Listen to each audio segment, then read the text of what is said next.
Hello મિત્રો, કેમ છો? હું છું સંકેત મિસ્ત્રી અને મારી સાથે આજે છે અમારા રેસ્ક્યુઅર નિખિલ. અમે બંને આજે જઈ રહ્યા છીએ અમદાવાદથી સાણંદ. સાણંદમાં એક પાયથનનો રેસ્ક્યુનો કોલ આવ્યો છે.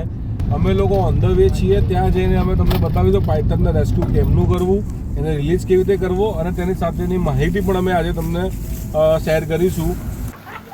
હા ભાઈ અમને બતાવી રહ્યા છે કે અજગર પેલી બાજુ છે, તો તમને અજગર દેખાતો હશે અત્યારે, જે ખાડામાં સંતાઈ ગયો હતો અને તેને બહુ જ શાંતિપૂર્વક પકડવામાં આવ્યો.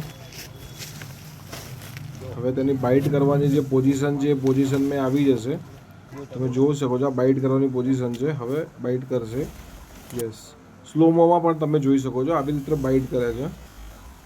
જગ્યા ઓછી હતી તેથી એને ત્યાંથી બહાર કાઢવો પડે એવું છે, તો અમે ત્યાંથી એને બહાર કાઢી રહ્યા છીએ.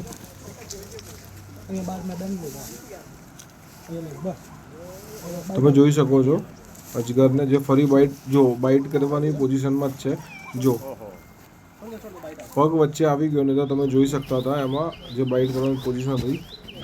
અમદાવાદ પાસે સાણંદ વિસ્તારમાંથી આ અજગરને રેસ્ક્યુ કરવામાં આવ્યો છે. અજગર આમ નિયમિત રીતે પાણીની નજીક જોવા મળે છે, કેનાલની આસપાસ જોવા મળે છે અને તે ઝાડ પર વીંટાઈને બેસે છે. તેના શિકાર કરવા માટેની પોઝિશન હોય છે. તે ભૂખ્યો રહીને તેના શિકાર ઉપર બહુ જ નજર રાખે છે.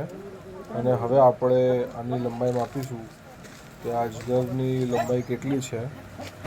આમ અજગર 10થી 16 ફૂટ જોવામાં આવ્યો છે. આની લંબાઈ 8 ફૂટ જેટલી હતી. હવે આને અમે નિયર બાયમાં રિલીઝ કરીશું.